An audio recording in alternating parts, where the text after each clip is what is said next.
Abonnez-vous et cliquez aussi sur la petite cloche de notification pour ne rien rater de nos prochaines vidéos. N'oubliez pas de partager aussi la vidéo et de la liker. Afrique N24. Togo élection présidentielle du 22 février 2020. Un scrutin de tous les scandales et 10 milliards de francs CFA pour vendre le choix du peuple. Le scrutin présidentiel du 22 février 2020 continue de charrier ses révélations. Outre les questions pertinentes du feu président d'honneur du Comité d'action pour le renouveau et ancien Premier ministre Maître Yahovi Agbo-Ibor, qui dans un communiqué signé le 28 février 2020, dans lequel il faisait écho du questionnement du peuple togolais, notamment comment se conformer au code électoral en rendant public les résultats d'un scrutin qui exige de rassembler pour compilation, vérification et certification des résultats des procès-verbaux provenant de 9389 bureaux de vote en une seule journée alors que la loi prévoit 6 jours. Impossible car la géographie de tous les bureaux de vote sur le territoire national ne le permet pas en raison des distances et de l'état de nos routes. Il faut sauver le soldat fort cramé dans les urnes par la force de l'Esprit Saint insufflé par le prélat charismatique l'archevêque Monseigneur Philippe Fanoko Podzro. Un coup de force électorale fut décidé bousculant l'agenda officiel de la CENI prévu pour le 25 février 2020, le domicile du réel vainqueur bouclé par les forces de défense et de sécurité pour 70 jours ponctués de menaces récurrentes de mort. Les chefs de mission de la CEDEAO Francis Béhanzin et de l'Union africaine Eri Rajaonarimampianina avec Marc Vizy ambassadeur de France furent à la manœuvre. La révolte populaire au lendemain de cette publication hasardeuse a conduit le pouvoir à décréter l'état d'urgence, un couvre-feu et la fermeture des lieux de culte et des frontières.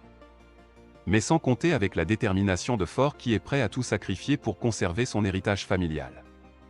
De faux messages de félicitations de la France, de l'Allemagne et de l'Union européenne furent fabriqués à la hâte à Lomé II et furent transmis à Pierre Firsion, un journaliste stipendié sur RFI, aussitôt contesté par le Front citoyen Togo debout.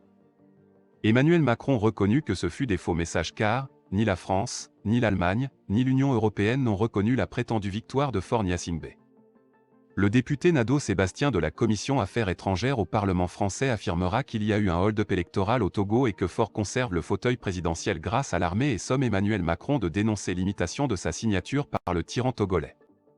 Jean-Luc Mélenchon, patron de la France insoumise dénonçant la livraison de 3 hélicoptères de combat au pouvoir de Lomé, rappelle que cette commande ne fut pas honorée par le gouvernement de François Hollande qui tirant leçon de l'usage que Paul Biya du Cameroun en a fait en matière de répression.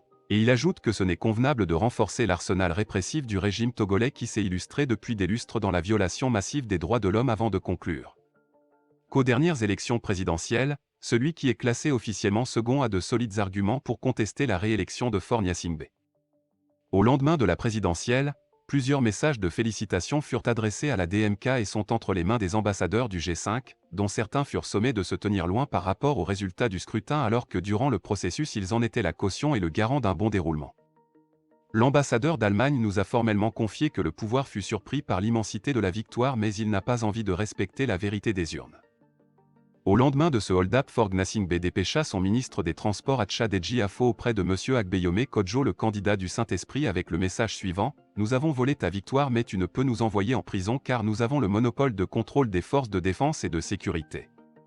Abandonne ton recours contre ta victoire volée, en échange tu auras le poste de Premier ministre au pouvoir élargi avec une valise que Faure Gnassingbé te remettra personnellement. » C'est un très proche de l'héritier qui nous confia le montant prévu qui devra assurer la retraite au docteur Agbeyome Kodjo jusqu'à la fin de ses jours. 10 milliards de francs CFA, c'est la somme que le patron, compte tenu de l'enjeu, avait misé. Dans un tweet du docteur Agbeyome hier après-midi, on pouvait lire: « Monsieur Faure Gnassingbé a été atomisé dans les urnes confirmées par Atcha Deji Afo, son émissaire, l'ambassadeur d'Allemagne, le professeur Gogé candidat.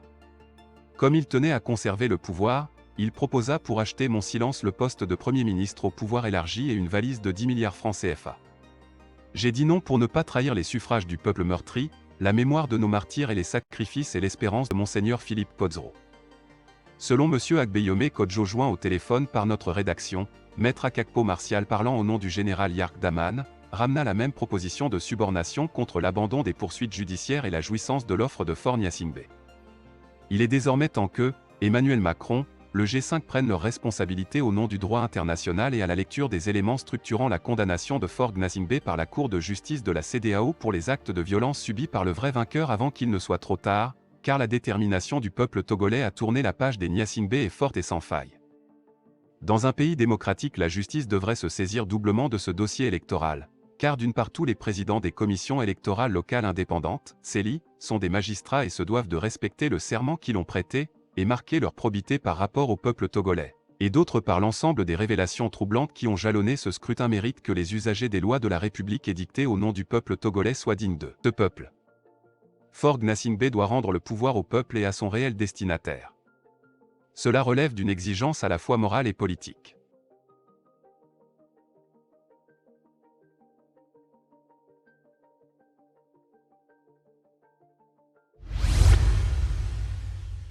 Likez la vidéo si ce n'est pas déjà fait. Laissez aussi votre point de vue en commentaire.